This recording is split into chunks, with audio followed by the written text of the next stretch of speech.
Welcome to Paulogia Live, and the spare bedroom that I call Paulogia Studios. When I'm not answering the claims of Christians, sometimes I get questions regarding the software and the gear that I use for this channel. So I thought maybe it might be fun just to answer those questions as kind of a tour. But keep in mind that you don't need anything that you're going to see today to get started on YouTube. All you actually need is a cell phone and an idea. That's how most of the popular YouTubers you like got started. I didn't have any of this when I started. This is the result of 5 years of very gradual accumulation, a lot of trial and error, and sometimes direct generosity from you, my viewers. And trust me, the things I still wish for to help improve this place is a long one. See the description. Speaking of which, I will be putting links to almost everything you see in the description below, some of which will be affiliate links, which actually help the channel if you click on them. We moved into this house about 15 months ago, and it was agreed that this room would become my office. It was also a requirement that this be a functional guest bedroom because we often have stayover guests and we want them to feel at home. So that involved compromises. And so far, so good. I feel like most content creators end up with shared space situations, so it's probably something a lot of you can relate to. I actually feel like constraints like that can help bring out creativity. Far more important to the success of a YouTube channel than any visual is the audio. And this room was a worst case scenario disaster. 4 flat walls, hardwood floors, just a echo bounce chamber. To solve this, a lot of streamers end up going with sound panels, those foam things, and I don't tend to like the look of those, especially when it's supposed to be a nice looking bedroom. But also those thin, cheap ones tend not to be actually very good at dampening sound. So I ended up going with these thick Elgato ones. Now, it's worth saying here that this video is not sponsored by Elgato, but it could be. Elgato, please sponsor me. But you see, I've been at this for almost 6 years now, and I've tried a lot of things, and I've tried a lot of things that just don't work. And the Elgato stuff, when I get it, tends to just work. Though, as for the look of these particular panels, I'm never completely sure. I go back and forth whether I actually like them or not. As you can imagine, you can put them in different patterns, and I've moved them around a few times just to test it out. But for me, these are always going to be off camera, so it doesn't matter that much. They're thick, and they absorb sound well, but that alone wasn't going to be up to the challenge of this Echo Box room. The main strategy and biggest help in echo reduction is actually these 3 shelves behind me. These are from Wayfair, which is a company I like, but they actually weren't my first choice. But buying shelving during the pandemic was somehow impossible, so I ended up just getting the first thing I could actually get shipped in, and it still took months. Now, it turns out that irregular shapes is actually really good at breaking up echo, so even the empty shelves was a huge help. It also turns out that loading them up with flat books actually kills the effect, so I've been experimenting with lots of irregularly shaped things from various collections of mine. Still a work in progress. In addition to irregular objects, it turns out that soft surfaces also really helps with echo. So in my case, having the bed with the pillows and also Bella's favorite soft chair in behind me actually ends up working in my favor. That's also why I've opted for these IKEA blackout curtains. They not only keep the lighting consistent in here from day to night, but they also end up dampening the sound that would otherwise come off that large flat glass pane. And last, and probably most certainly least on my soundproofing journey, is this cheap piece of carpet under my feet. It kind of serves as a floor protector for my chair rolling, but I don't love its restrictive effect. But it does really dampen the up and down echo from a hard ceiling to a hard floor. It's nothing special, any carpet would do. While we're still on the topic of sound, the microphone that you use is obviously a very important piece of equipment. Though I feel like the new generation of relatively cheap USB microphones has become so good that there's not much point in buying a really high-end one anymore. We recently got Shannon the Elgato Wave 3, and I just love it. But I am using this ART C2 XLR mic that was gifted to me a long time ago from a friend in the sound engineering business. So I actually just have nostalgia for it. The trouble is that you can't plug an XLR microphone directly into your computer. You need some kind of adapter for it. Now, my friend also gifted me an XLR interface that he was originally going to just throw in the garbage. So sometimes that worked and sometimes it didn't. Eventually, I got frustrated enough with that I saved up money and bought myself a Scarlett 212 interface, which worked for a while but then died. So I replaced that with a second Scarlett 212, and that one just didn't work consistently at all. So, when Elgato earlier this year came out with their Wave XLR interface, I decided to splurge. It's been reliable so far, and the software that comes with it is mind blowing. But I'll admit that I'm not yet 100% tuned exactly on how to make it sound exactly right in my setup. I feel like this is a me problem and just a work in progress. At this point, I think most people should just get a direct USB microphone and skip the whole headache. The most recent addition to my sound setup is this retractable mic arm. Of course, I got the Elgato one. I used to have an on-desk one that was heavy enough that actually avoided most of the banging that you'd sometimes get. But I'll admit, this is more convenient and better for quality of life. So, yay. Okay, I think that's it for sound. I was willing to make all those investments because sound is super important for the main channel where the visuals are mostly animation. When it comes to streaming visuals, I think a lot of people are too hung up on what camera they use and not hung up enough on what kind of lights they use. A great camera with bad lighting looks bad, but a bad camera with great lighting can look pretty good. Now, I had the advantage of learning from all the experimenting that Shannon Q was doing over with the lighting in her apartment and then in her home office when we moved here. She's tried almost everything from full-size softboxes to spotlights to various LED lights to flat panel key lights. So when it came to my turn, getting a couple of Elgato key lights was a no-brainer. This room is actually very small, so the reduced footprint of desk mounting was an absolute must. Also, this room is the warmest room in the house, so the heat from traditional lighting was something I was actively trying to avoid so I could keep from sweating on stream. Bonus features include controlling them from my Stream Deck and also controlling the color temperature that they put out.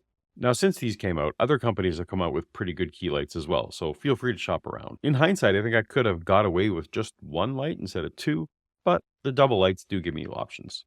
I'd originally planned to install some very elaborate LED lighting on the shelves behind me, similar to Mike Winger or what Vice Rhino is doing. But since I started this channel on a very tight budget since it wasn't making any money, I ended up scavenging these very cheap old LED lights out of Shannon Q's old setup. They actually worked pretty well, and honestly, I'd recommend them for a splash of color on anyone's set.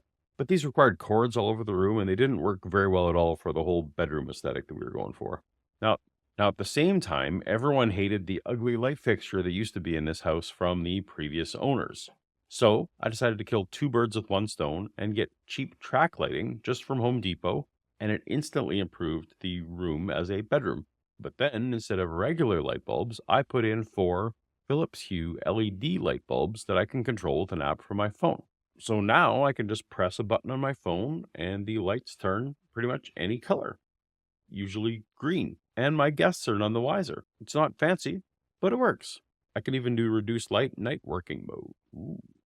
Okay, for a camera, I've gone most of my YouTube career using this Logitech C90, and it has served me very well. In fact, I will probably keep using it in this room either as a secondary angle, maybe, or maybe a dog cam. But I was always envious of the streamers that could get the subject in focus and background blur kind of bokeh look thing going. And for that, I was going to need a mirrorless camera with a proper lens. Now, all my life, I've been a Canon guy for my photography enthusiast hobby. But the research showed that my cheapest option for what I needed was going to be a Sony camera.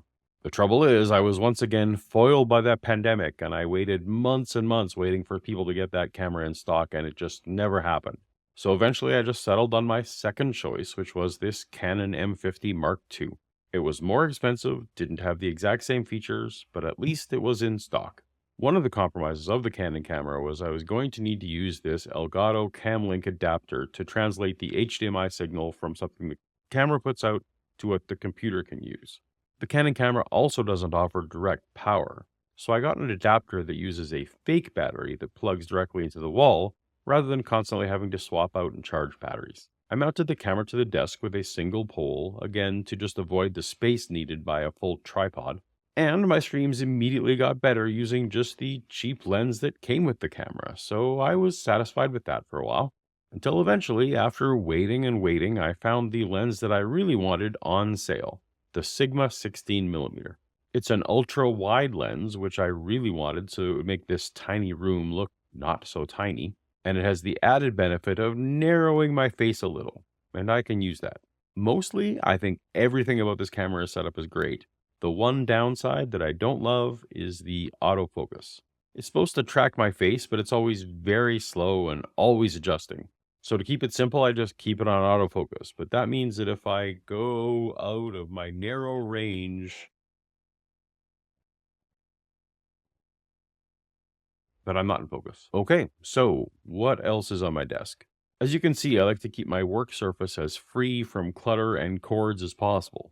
Now, under the desk is a bit of a cord mess, but I'm working on it. The hub of all things Paulogia is this Mac Studio M1 Ultra. That's the whole computer, and it's a beast. Renders used to take 8 hours on my laptop, now take less than 1 hour. Now, either you're a Mac person or you're not. I definitely am. We're not going to get into any of that today. The only negative thing you'd ever hear me say about the Mac Studio is that the internal speakers aren't that great. And with sound being the most part of the video, I actually wanted something that would help me hear a little cleaner.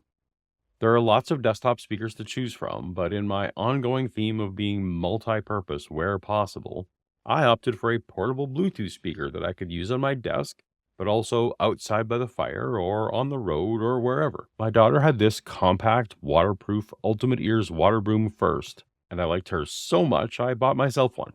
Sounds great.